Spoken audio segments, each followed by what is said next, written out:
નમસ્કાર વિદ્યાર્થી મિત્રો, આપણે ધોરણ 9માં યુનિટ 5ના 2 ભાગની સમજૂતી મેળવી. હવે આજે આપણે બાકી રહેલ પાઠની સમજૂતી મેળવીએ. તો ચાલો આપણે જ્યાં પહોંચ્યા હતા ત્યાંથી શરૂઆત કરીશું. મોસ્ટ ઓફ ધેમ એટલે તેમાંની મોટા ભાગની, પ્રેઝન્ટ એટલે રજૂ કરે છે વિષ્ણુ એટલે વિષ્ણુને, ઇન હિઝ 10 ડિફરન્ટ અવતાર્સ એટલે તેના 10 જુદા જુદા અવતારોમાં. એટલે મિત્રો અહીંયા કણે આપણે વાત કરી હતી કે અપ્સરાના જુદા જુદા મૂળ અને સિચ્યુએશન એટલે કે મિજાજ અને પરિસ્થિતિઓને રજૂ કરતી હોય એવી અપ્સરાઓની મૂર્તિ હતી. પણ એ સિવાયની કેટલી બીજી મૂર્તિઓ છે કે જેમાં વિષ્ણુ ભગવાનના 10 સ્વરૂપોની વાત કરવામાં આવેલી છે, જુદા જુદા અવતારોની વાત કરવામાં આવેલી છે.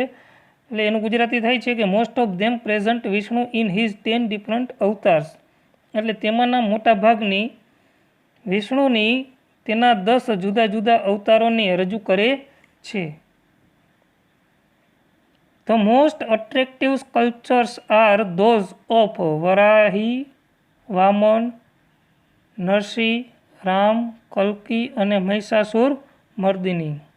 મોસ્ટ ઓફ અટ્રેક્ટિવ એટલે સૌથી આકર્ષિત હોય તેવા, સ્કલ્પચર્સ એટલે કે શિલ્પકૃતિઓ અથવા આકૃતિઓ, આર ધોઝ ઓફ એટલે તેમાંની છે. કઈ?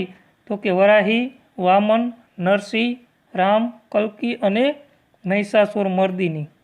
ફરીથી, તેમાંની સૌથી આકર્ષિત શિલ્પકૃતિઓ વરાહી, વામન, નરસિંહ, રામ, કલ્કી અને મહિષાસુર મર્દિનીની છે.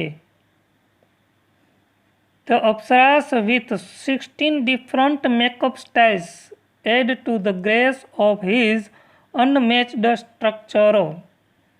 અપ્સરાસ એટલે કે અપ્સરાઓ વિથ 16 ડિફરન્ટ મેકઅપ સ્ટાઇલ્સ એટલે કે જુદા જુદા 16 પ્રકારના મેકઅપ સ્ટાઇલ્સ. મેકઅપ એટલે મિત્રો જે આ સ્ત્રીઓ મોઢે કરે એવું મેકઅપ સ્ટાઇલ્સ એટલે કે મેકઅપની પદ્ધતિઓ. એડ એટલે ઉમેરો કરે છે. To the grace of this unmatched structure એટલે કે આ અનન્ય સ્થાપત્યની અંદર મોહકતામાં. ગ્રેસ એટલે મોહકતા અને અનમેચ્ડ એટલે કે અનન્ય. ફરીથી, 16 જુદા જુદા મેકઅપ સ્ટાઇલથી અપ્સરાઓ અનન્ય સ્થાપત્યની મોહકતામાં ઉમેરો કરે છે. The stepwell also focuses on the holiness of water and its great significance in Indian culture. Stepwell એટલે કે વાવ ઓલ્સો ફોકસીસ એટલે ધ્યાન કેન્દ્રિત પણ કરે છે, ઓન ધ હોલીનેસ એટલે પવિત્રતા પર, ઓફ વોટર એટલે પાણીની. વાવ પાણીની પવિત્રતા પર પણ ધ્યાન કેન્દ્રિત કરે છે અને it great significance in Indian culture અને તે ભારતીય સંસ્કૃતિમાં મહત્ત્વનું સૂચક છે અથવા તો ખૂબ જ મોટું સૂચક છે. સિગ્નિફિકન્સ એટલે કે સૂચક. ફરીથી, વાવ પાણીની પવિત્રતા પર પણ ધ્યાન કેન્દ્રિત કરે છે અને તે ભારતીય સંસ્કૃતિમાં સૂચકતા પણ બતાવે છે. The wow is the most developed, elaborate and ornamented example of submerged architecture. Wow is the most developed એટલે કે સૌથી વિકાસ પામેલું, ઇલેબરેટ એટલે અલંકૃત કરેલું, એન્ડ ઓર્નામેન્ટેડ એટલે કે સજ્જ કરેલું, ઘરેણાઓથી સજ્જ કરેલું હોય એવું. એક્ઝામ્પલ ઓફ સબમર્જ્ડ આર્કિટેક્ચર એટલે પાણીના નીચેના સ્થાપત્યનું ઉદાહરણ છે. વાવ પાણીના નીચેના સ્થાપત્યનું વિકાસ પામેલું, અલંકૃત કરેલું અને શણગારેલું સૌથી મોટું ઉદાહરણ છે. It shines the glory of development of stepwells in India. તે ભારતમાં વાવની વિકાસની ખ્યાતિને ગાય છે એટલે કે બતાવે છે. અહીંયા સિંગ્સ એટલે ગાવું થાય એટલે અહીંયા તમે બતાવવું એવો પણ અર્થ લઈ શકો છો. તે ભારતમાં વાવની વિકાસની ગ્લોરી એટલે કે ખ્યાતિને ગાય છે. This vav is large and complex type of stepwell. આ વાવ વિશાળ અને જટિલ પ્રકારની વાવ છે. કોમ્પ્લેક્સ એટલે કે જટિલ, ટાઈપ એટલે પ્રકાર. આ વાવ વિશાળ અને જટિલ પ્રકારની વાવ છે. It has ornamented panels of sculptures. તે શિલ્પકૃતિઓની અલંકૃત તકતીઓ છે. પેનલ્સ એટલે તકતીઓ. તકતીઓ એટલે મિત્રો એક પ્લેટ આવે, તમે કોઈ પણ પથ્થરની પ્લેટ હોય એને પેનલ કહેવાય, એટલે કે એને તકતી કહેવાય ગુજરાતીની અંદર.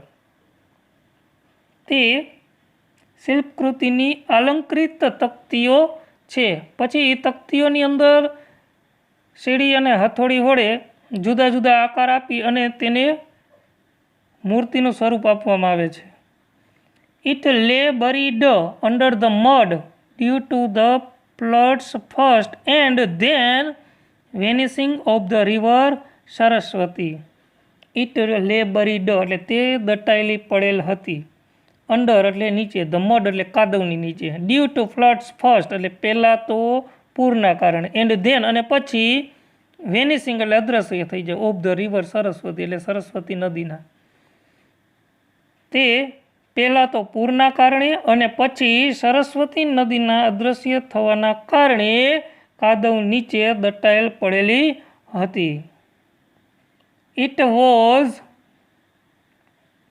hidden under the layers of silt for almost 7 centuries. તે લગભગ ઓલમોસ્ટ એટલે લગભગ 7 centuries એટલે 7 સદીઓથી ઓફ સ્લીટ એટલે કાદવની થર, લેયર એટલે થર, અંડર એટલે નીચે, હિડન એટલે છુપાયેલી હતી. તે લગભગ 7 સદીઓ સુધી કાદવના થરની નીચે છુપાયેલી હતી. તો આર્કોલોજીકલ સર્વે ઓફ ઇન્ડિયા, જેને ટૂંકમાં ASI કહેવામાં આવે છે, took a great care to preserve this structure. The archaeological survey of ઇન્ડિયાએ એટલે કે જે આ ભૂસ્તરશાસ્ત્રીઓ હોય એવા, જ્યાં ભૂસ્તરશાસ્ત્રીઓ કામ કરે છે એવો વિભાગ, એને આર્કોલોજીકલ સર્વે ઓફ ઇન્ડિયા કહેવામાં આવે છે, એટલે કે જે એનું કેન્દ્ર છે ભારતનું.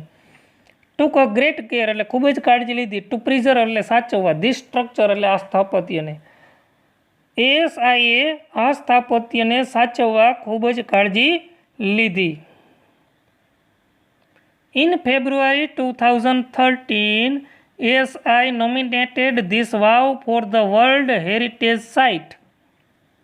ફેબ્રુઆરી 2013માં ASIએ નોમિનેટેડ એટલે નોંધણી કરાવી, ધીસ વાવ એટલે આ વાવને, for the world heritage site એટલે કે વિશ્વ સાંસ્કૃતિક વારસા માટે.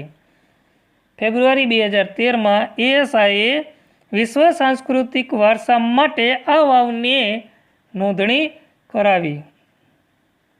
With the excellent teamwork by the ASI and state government of Gujarat, it got recognition by the UNESCO.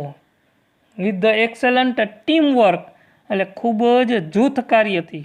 કોનું? તો કે by the ASI and state government of Gujarat, ASI અને ગુજરાત રાજ્યની સરકારે બંને ભેગા થઈને એટલે કે ટીમવર્કથી, ફરીથી ASI અને ગુજરાત રાજ્યની સરકારની ટીમવર્કથી એટલે કે સરસ ટીમવર્કથી it got recognisation by the UNESCO, તેને યુનેસ્કો દ્વારા પ્રમાણિત કરવામાં આવી હતી અથવા તો માન્યતા મળી ગઈ હતી. મિત્રો, આ આપણી સંસ્કૃતિને લગતો પાઠ છે, બહુ સરસ પાઠ છે, જાણકારી ખૂબ જ મળે એવી છે. તમે ક્યારેક રાણકી વાવની મુલાકાત લ્યો તો પણ આ પાઠ તમે સમજેલો હોય તો ત્યાં જઈને તમને જોવાની મજા આવે, દરેક વસ્તુ તમે સમજી શકો. પાઠને સમજવો આપણા ગુજરાત રાજ્યની ગ્લોરીને એટલે કે ખ્યાતિને દર્શાવતો આ પાઠ છે. તેથી દરેક વિદ્યાર્થી આ પાઠને વ્યવસ્થિત સમજશે, તેમની માહિતીઓ મેળવશે. ચાલો મિત્રો, હવે આપણે અહીંયા પાઠ પૂરો થાય છે. ત્યાર પછી આગળ છઠ્ઠા પાઠ વિશે આપણે માહિતી મેળવશું પણ નેક્સ્ટ વિડીયોની અંદર. તો ચાલો મિત્રો, આજે આપણે અહીંયા પાઠ પૂરો કરીએ છીએ.